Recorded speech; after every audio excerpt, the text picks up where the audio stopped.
This is Matt for Into Boxing. Delighted to be joined by one of the hottest prospects in this country, Brad Ray. Brad, here in Newcastle, ready for another big fight week? Yeah, happy to be here. Looking forward to Saturday now. You know, all the hard work's done. Get the weigh in tomorrow, and then it's the fun part. But you say the fun part, but it is the hurt business. He's coming here to win. This guy, he spoke very well at the press conference. He's not coming here to lay down. Does that help you, knowing that you've got someone who's coming for you? Yeah, definitely. You know, when he's going to come and be in my face, like he says, and try and knock me out, like he says, he's going to leave openings, and I'll find them openings and expose them on Saturday.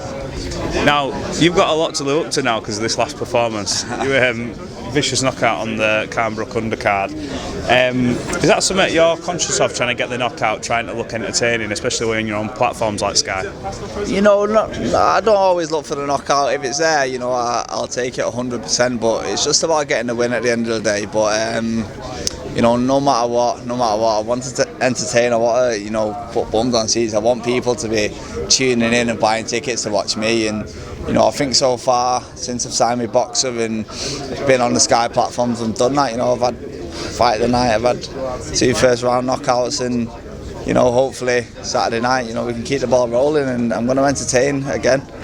For you, is this just like the building blocks to when you're eventually headlining a show? Is this you take it all in, see what it's about, and then eventually your head's going to be on that poster, enlarged? Are you looking at that? Do you have that in mind? Do you manifest that?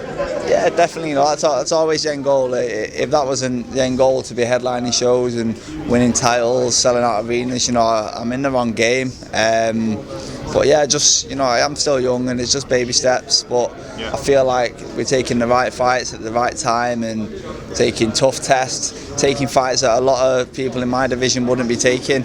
I'm happy to step up to the plate, and so far I've delivered when I've stepped up. Is that something you're wanting to do when you look at these guys with the records? He's coming in a very good record. You're still very early into your pro career. Is that something you're trying to do? Trying to, like what Ben said, forget undefeated and taking these tests to almost pad your record. Let's get the tests done. Let's see where I'm at. Yeah, definitely. I'm in the game to test myself. That's what it's about. What they say, records are for DJs. I'm not bothered about that. It means nothing to me. Although I don't plan on losing it. Yeah. I'm happy to get in these fights where potentially that could happen. I'm not scared. I'm not shying away from that. And I just have confidence in myself that I'll come through them fights. What do you do away from all this? How do you switch off? What do you do to chill out? Boxing's a full-time job, and it takes it out of you. Do you have a down period after the fight where you spend 2 weeks sort of do what you want within reason, and then go back to it? What do you tend to do? Yeah, I usually have a full week off the gym, bit of downtime, just do normal things that you miss out on during camp. Love me food, me. Love me food. Is that a killer for you, making weight then? Are you just like, for fuck's sake, I just want to eat? No, because it's part of the game, and you've got to do it. But it doesn't stop me watching food videos and liking food pages on Instagram in between. People say it's torturing myself, but I don't know, it's just what I like doing. As long as it makes you happy. Yeah, exactly. But from Sunday it's game on. It's game on for a week, no holds barred, and I'll be filling myself up, no doubt. What can the fans expect of you Saturday night? Is this going to be one where you think he'll take you the distance, or do you think it's going to be a case of you'll be able to adapt on the fly to what he brings? Because I know a lot of people go in there with, look, this fight won't go the distance, blah blah blah. But how do you see it going in your head? This is a very experienced guy who's done the 10, done the 12 rounds, and ever been stopped once. And as well the fact that it's kind of a bit of an unknown quantity. There's not much really footage of him out there and stuff. Managed to find bits, but I think that's a big positive to my game. That I'm good at adapting, and I'm good at feeling him out for a few rounds, making a change if they have to, and then I'm confident I'm going to get this guy out there, and I think it's going to be a big statement when they do that. Absolutely. I'm going to say, if it's out like the last fight, you imagine you put 2 highlight reel knockouts on 2 in a row. Throughout your career then, will you be happy just staying at the weight you're at now? I know it's obviously early on, but are you looking to be like multi-weight world champion? What's sort of your goals, your ambitions? I think eventually I'm going to move up. You look big. I'm big at the weight. I am big at the weight. Although I do the weight comfortably, I am big at the weight, and as I get older, you know, it'll be harder to make the weight, and I'll just develop and grow a little bit more, and eventually, yeah, I'm going to be a super middleweight.